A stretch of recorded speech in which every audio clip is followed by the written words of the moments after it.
Brian and Kenzie in the morning. And Chicago's alternative all day. Q101. Brian and Kenzie on Q101 and have a chance for you to go see the new Joker movie. How about that? So you can go see Joker, and you're going to get 2 Fandango passes to go see this movie, of course, which had audiences applauding for 12 minutes at the Venice Film Festival. Think about that. 12 minutes applauding a movie that ended, and I know it's going to be incredible because the first one disturbed me. Yeah. It took me days to recover from watching Joker, the first one. You know what really rocked me was bullying, because I experienced it. Like, anytime I see it, just gives me like super cringe. I can't handle it. The very beginning, when they're mean to him, when he's an actual clown just trying to spread happiness, I was a disaster for like the rest of the movie. I'm like, whatever. He's allowed to do whatever he wants. They bullied him. I can't handle it. It really upset me, like, to my core. The movie's pretty disturbing, obviously, all the way through. So Joker will send you to the movie with a friend. Now, here's the deal. We're going to do Name That Sound. So 312-591-8300. You have to call. It's not a text contest. If you can name what's going on in this sound. So 312-591-8300. Name the sound.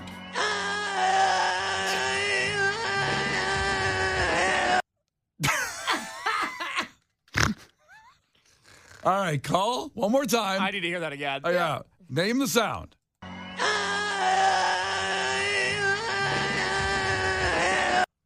feel like I know what it is.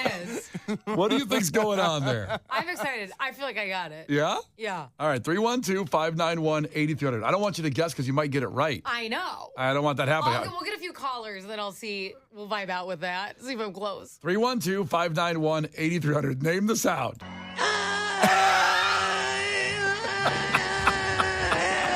What do you think's going on there? Call now. Brian and Kenzie. On Q101. All right, time for Name the Sound for a chance to get passes to go see Joker. The new Joker movie's ridiculous. So you will see if you can guess this sound. All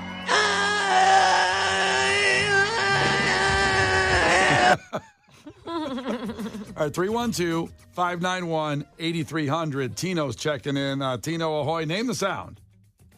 I think it's the grape lady falling from that YouTube video. Oh my gosh. The grape lady That's a good call. This is the grape lady right here. Okay, this is the grape lady. These buckets are filled with grapes. What kind of grapes? These are filled with Chamberston grapes, and the winner this Saturday, who's studying music, eating international foods, having wine tours and tastings, vineyard tours, seminars, arts and crafts. It's a lot of fun, a whole day. You're ready for it. Oh, oh, oh, oh, stop, Oh, that poor lady. That poor lady. But I mean, very similar. very similar. In fairness. If we go back to the sound we're using here.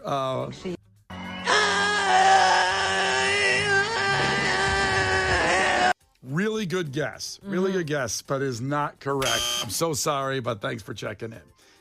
We have Vinny checking in here from Aurora. Vinny, ahoy. Can you tell us what you think that sound is? Name the sound, buddy.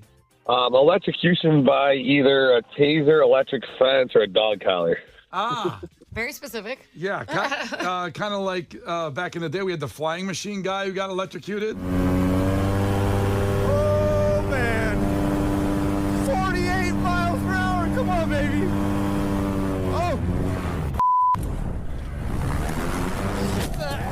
He hit the power lines, if you remember. Crashed his plane.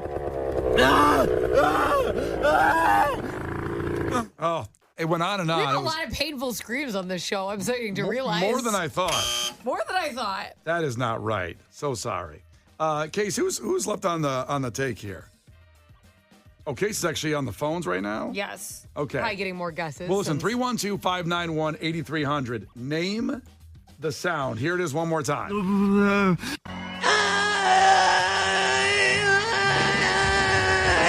Name the sound for Joker tickets. Somebody texted in, and it sounds like when SpongeBob needs water. He's like, water. He can't breathe. He goes above. He's like, water. That's not it either, sadly.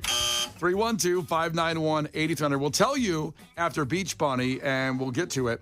And then we'll give away these tickets no matter what. If we don't have a winner, we'll do God Bless the Baby. So 312-591-8300. Name the sound. The Brian and Kenzie Show. On Q101. The Brian and Kenzie Show.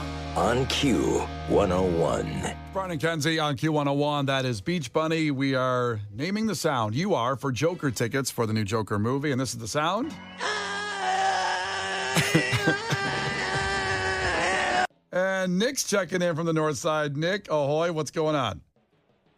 Hey, good morning, everybody. Ahoy. That sound, unfortunately, is the sound of the breakup of Jane's Addiction. Whoa. That's Perry Farrell singing terribly.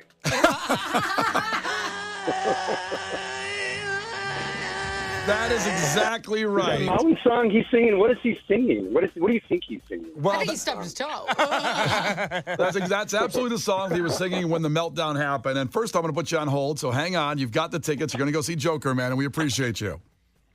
Right on. Thank you. Okay, hang on a second there, Nick, because we have to get through this audio where this came from. So we have been talking weeks ago and thought it was all over, pretty much, where Perry Farrell, the singer of Jane's Addiction, punched Dave Navarro, the guitar player, in the face on stage during an altercation. And then the band broke up. Social media, they went on there and made an announcement saying, hey, Perry needs some help, and his wife got involved, Perry Farrell's wife. Now, listen, we love Perry Farrell for creating Lollapalooza, and every year we see him backstage in Grant Park.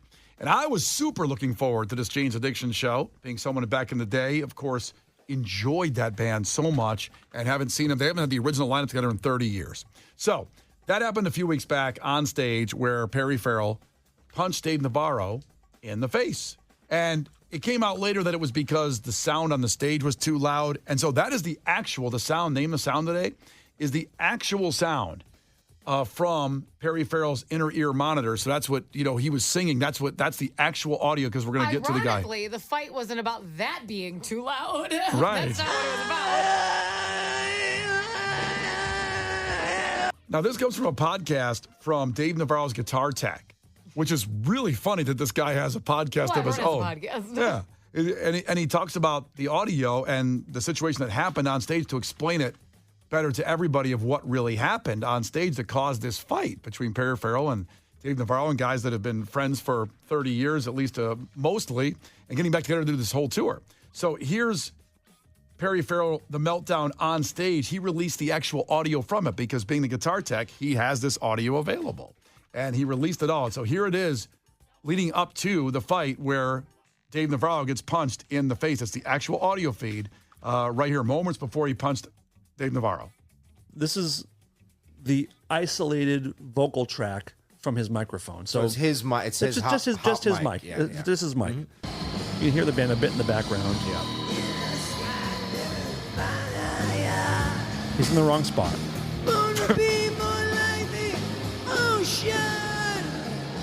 I'm not talking baby all action.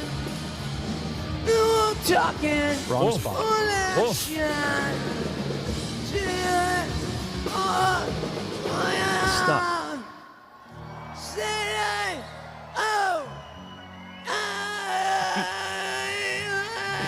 That's our sound right there, right? Yeah. That sounds just frustration, but check this out.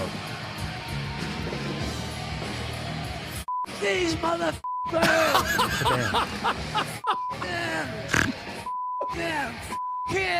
Oh, my goodness. You know what's funny is that the fight and the singing sounds similar. It's not like, oh, now they're fighting. At first I thought he was like excited, like F yeah, in the middle of the song. Nope, not at all. Nope. And it's amazing this is releasing just to show the story of what happened, because this guitar tech is trying to basically tell everybody, here's what really happened. Here's the actual thing that happened during this whole thing. And then we didn't know this information, that then Perry Farrell went backstage and punched Dave Navarro in the face again.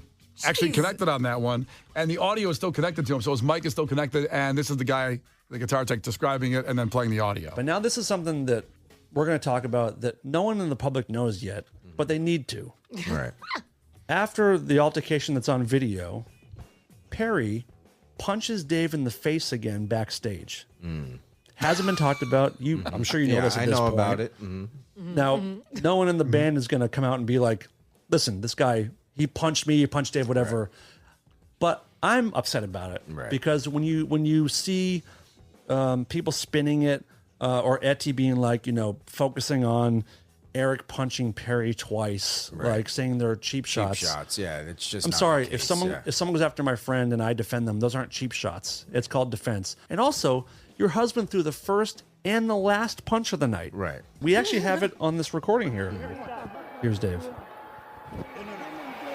The was that, you mother? Right there. That's the punch. Yeah. Was Perry punching Dave, and that one he actually connected with. You can hear right it. hand to the left side of Dave's face. Boy, being in a band is tougher than you think, huh? I'm so loving the breakdown. This is men right here. Thank you for even the fist to what side of the face.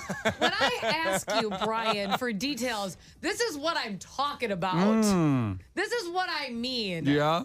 Thank God. What a recap. I can picture it. These guys could do NFL play-by-play. It's like Bob Ross, the picture he painted. I know it. I see it. I see what happened. It's wild to hear this breakdown, actually having the audio to hear it, which is very rare to get released like this.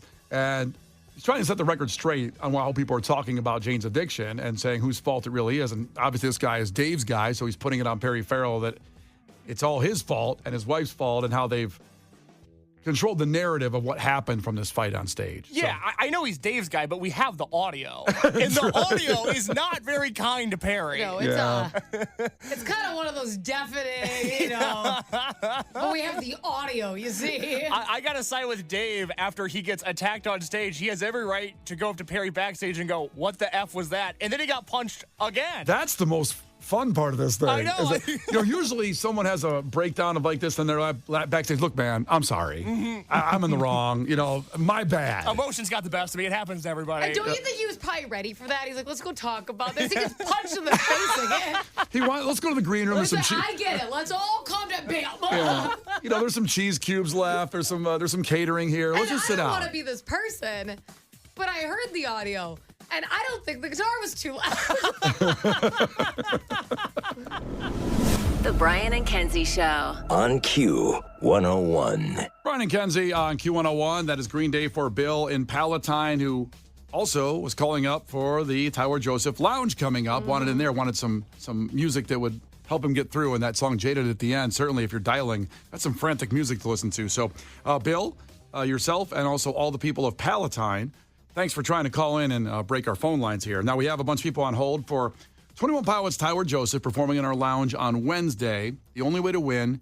So tomorrow at the same time, we'll have a way to get in as well. Just so you know, if you're still calling and you're still listening, tomorrow. It's Wednesday, so time is running out. We're just going to talk to some of the people that are on hold here, like Laura is checking in. Laura, ahoy. Tell us something about yourself. Hi, I'm so nervous right now. Oh, you can take a deep breath. Relax. It's okay. You're just talking to me and Kenzie. It's okay.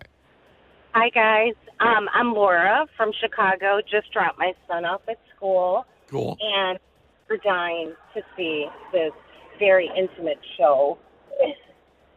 What does 21 Pilots mean to you? I've been a huge fan for so long, and my son, who's 14, within the last few years, has become a huge fan, and it would mean like the world to him in particular. To both of us, but for him, it's just like major.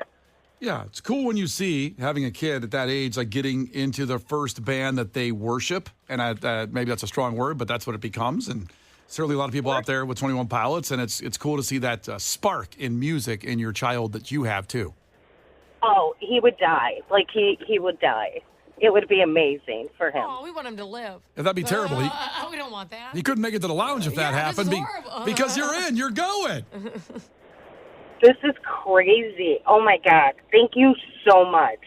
He's, let me tell you, he's doing so poorly in physics right now. Oh, boy. And it's with his head. And this is just going to, be so awesome for him. Awesome. How dare you put his business on the street? Well, you're going to have to probably pull him out of physics that day. Early in the day. It's not going to help the grade. I can't tell you how hard physics was for me. I dropped it. I didn't. To be honest, I remember what physics is. What do you do in that class? I I don't remember. What is it, science? We could ask Laura's son. No, I don't think he knows either. The problem. That's not exactly where I get the breakdown. I'm going to ask an expert, not him. Well, listen, he can put physics aside and tell all his friends the next day, and the teacher might give him an A. He said, I saw Tyler Joseph in the lounge at Q101 from 21 Pilots, and you got tickets to the show at the United Center for Wednesday night as well. You got all that, Laura. This is so awesome. You guys are great. You guys are so great. Thank you so much. Would you say that if we didn't give you a unique experience? She would have spit on us. We listen to you every day, so you guys are awesome to us regardless. All right. That's amazing. Thank you, Laura. In case you get your information, I can't stress enough that tomorrow, 8 o'clock, the next opportunity, one of the last opportunities to get into the lounge with Tyler Joseph of 21 Pilots performing live here on Q101. Your only way to win is this way. So tomorrow morning at 8 o'clock, in fact, get here a little early. Make sure you're ready for it. The Brian and Kenzie Show. On Q101. The Brian and Kenzie Show. On Q101. It's Brian and Kenzie on Q101, and we were the first to discuss, starting probably 2 years ago, Tiffany Henyard in Dalton, who, of course, is the mayor down there, being investigated by the FBI, making about $300,000 a year in a city where the average person makes $29,000 a year down in Dalton. The corruption, the trips to Vegas, all the wonderful lines, and we'll play some audio here in a minute about it. But this really shows that Tiffany Henyard might be very relatable and the common woman, if you will, to her constituents. Relating to it, that story came from NBC5 that Mayor Tiffany Henyard and her boyfriend have been given an eviction notice. Okay, get out of town, girlfriend. Nobody wants you here. Maybe that's exactly how they said it. Maybe the note said that. Amen. I find this shocking when someone who makes that kind of money and lives in an area where, living in Dalton, they live in Dalton. And again, depressed economy down there for sure. And it's not Chicago rents, but here's what happened. So an eviction lawsuit has been filed against Dalton Mayor Tiffany Henyard and her boyfriend. I guess they live together. NBC Chicago obtained a copy of the eviction notice, which was a couple weeks ago in Cook County Court, naming her and her boyfriend, who's an employee also of Thornton Township, where she serves as supervisor. So here's the rent. Henyard and Woods are behind $3,350 in rent from their home in Dalton, plus an additional $50 each day and $2,400 at the beginning of the month. So the next month they have to add that on there, which I don't know. It doesn't exactly specify whether it's several months late or just 1 month late. It's because a lot of money.